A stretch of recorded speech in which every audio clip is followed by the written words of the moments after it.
സംവിധായകനും Bigg Boss title വിന്നറുമായ അഖിൽ മാരാർ ഒരു ബൈക്ക് വാങ്ങിയതുമായി ബന്ധപ്പെട്ട് സോഷ്യൽ മീഡിയയിൽ അഖിൽ മാരാരുടെ വരുമാനവുമായി ബന്ധപ്പെട്ട് നിരവധി ചർച്ചകളാണ് നടക്കുന്നത്.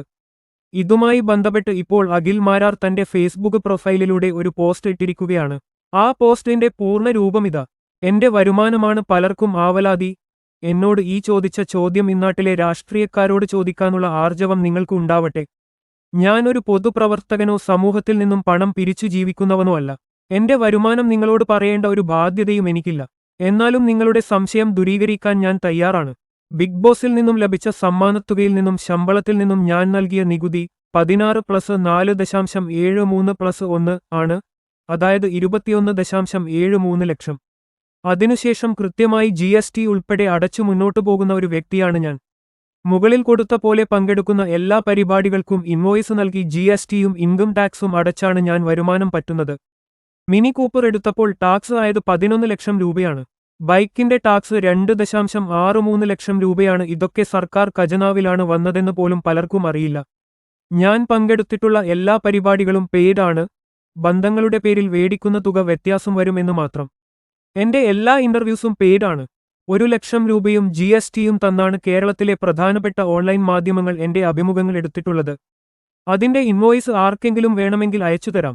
2 ദിവസം മുൻപ് ഷെയർ മാർക്കറ്റിൽ നിന്നും ഒരു 15,000 രൂപ പ്രോഫിറ്റ് ലഭിച്ചതിന്റെ കൂടി സ്ക്രീൻഷോട്ട് ഇടുന്നുണ്ട്. ഇതുപോലെ എത്രയോ തവണ. പിന്നെ വിദേശത്തുനിന്നും ലഭിക്കുന്നത് അവിടെ തന്നെ ഞാൻ ഇൻവെസ്റ്റ് ചെയ്തിട്ടുണ്ട്.